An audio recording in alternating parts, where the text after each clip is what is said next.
Hi, let's make brownie. Brownie பண்ணலாமா? அதுவும் என்னோட ஸ்டைலில்.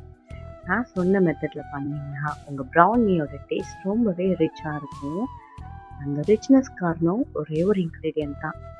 அது என்னன்னு பார்க்கலாமா? நான் வீடியோவில் போக போக சொல்கிறேன். நீங்கள் ப்ரௌனி லவராக இருந்தால் இந்த வீடியோவை ஸ்கிப் பண்ணாமல் பாருங்கள். உங்களுக்கு ப்ரௌனி பிடிக்குன்னா ஒரு ப்ரௌன் கலர் ஹார்ட்டை மறக்காமல் கமெண்ட் பண்ணிட்டு போங்க. இந்த ப்ரௌனியோட ரிச்னஸை தூக்கி காமிச்ச இன்க்ரீடியன்ட் என்னன்னு சொல்லட்டா?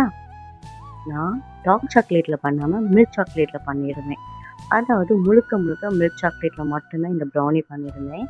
அதனால தான் இதோட ரிச்னஸ் ரொம்பவே ஹையாக இருந்துச்சு. இப்போ ப்ரௌனி எப்படி செய்கிறதுன்னு பார்த்துடலாமா? ஒரு மிக்சிங் பவுலில் பட்டர் அண்ட் மில்க் சாக்லேட்டை நல்லா மெல்ட் பண்ணி எடுத்துக்கோங்க. இன்னொரு மிக்சிங் பவுலில் ஒரு எக்கு சேர்த்துட்டு பிஞ்ச் ஆஃப் சால்ட், கொஞ்சமாக வெனிலா எசன்ஸ் விட்டு நல்லா பீட் பண்ணி எடுத்துக்கோங்க.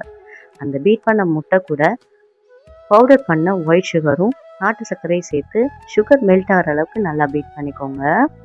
சுகர் நல்லா கரைஞ்சி வந்ததுக்கு அப்புறமா milk chocolate and butter melt பண்ணி வச்சுருந்தோம்ல, அந்த மிக்சரை சேர்த்து ஜென்டிலாக மிக்ஸ் பண்ணிக்கோங்க.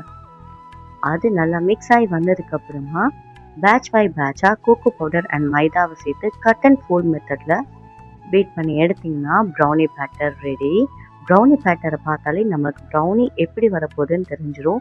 என்னோட ப்ரௌனி பேட்டர் எப்படி இருக்குது அப்படின்றத மறக்காமல் கமெண்ட்ஸை ஷேர் பண்ணிக்கோங்க.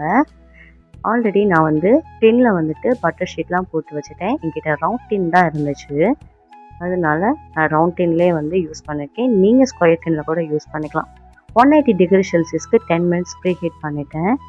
25 மினிட்ஸ் பேக் பண்ணி எடுத்திங்கன்னா என்னோட ஸ்டைலில் ப்ரௌனி ரெடி. இந்த மாதிரி மோர் வீடியோஸ் பார்க்க நீங்கள் நம்ம சேனலை சப்ஸ்கிரைப் பண்ணி வச்சுக்கோங்க. இந்த வீடியோ பிடிச்சிருந்துச்சுன்னா இந்த வீடியோக்கு ஒரு லைக்கையும் போட்டுருங்க. இன்னொரு சூப்பரான ரெசிபியில் பார்க்குறேன். பாய்.